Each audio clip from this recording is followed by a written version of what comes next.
Now, from Frankfurt, Germany, it's Europe Tonight. Amnesty International goes to school. Good evening, I'm Air Force Sergeant Dean Paget. The human rights organization Amnesty International is taking its campaign to the classroom in Europe. European Journal's Peter Morello reports. Children at this London grammar school learn more than just the 3 R's. They also learn about a 4th R, rights. The person who started Amnesty Amnesty International now conducts a 2-day workshop for children. The idea is to teach youngsters early on about human rights and how many countries abuse the rights of their citizens. At first, the class doesn't take any of this very seriously. The children play, act, and arrest and disappearance of a political prisoner in a tropical country. But when they meet and question a real political prisoner who was tortured and who still fears for his life, the children are moved. What did they do to you at the camp? I was in the specialist place and the torture and electrical shock. When do you think you'll go back to your country?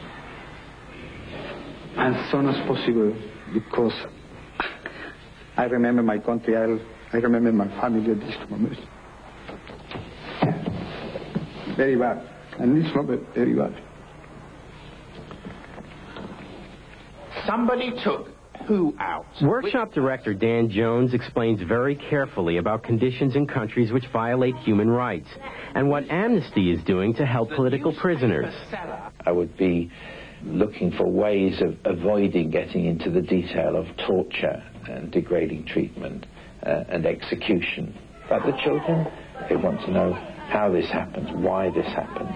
They used to just take no notice of it. And now, ever since we've done this, you know how the people are feeling in that. When I watch the news, and they're doing this project, it makes it look a lot more real.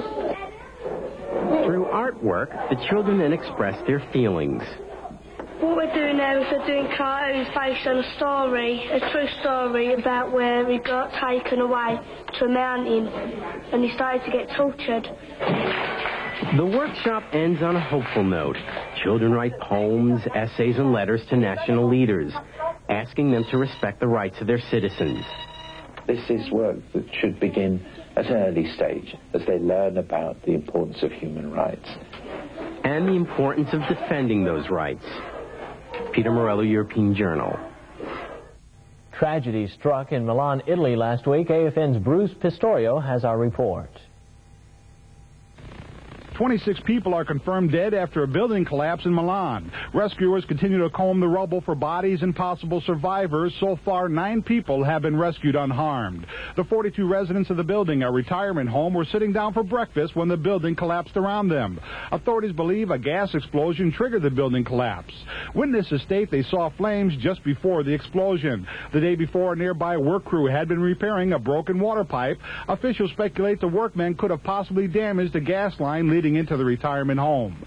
From the Command Information Bureau in Vicenza, Italy, I'm Bruce Pistorio for AFN News. A delegation of Russian lawmakers joined a group of military brass at a Tosk proving grounds in the Urals in an effort to sell local residents on the benefits of joint U.S.-Russian military exercises.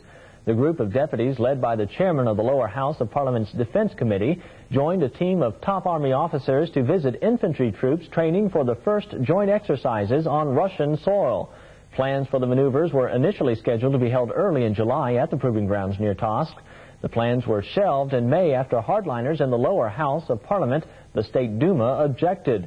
One delegation member told Itar TASS news agency that the visit to the 27th Motorized Infantry Division would help the soldiers understand the importance of holding exercises on Russian territory.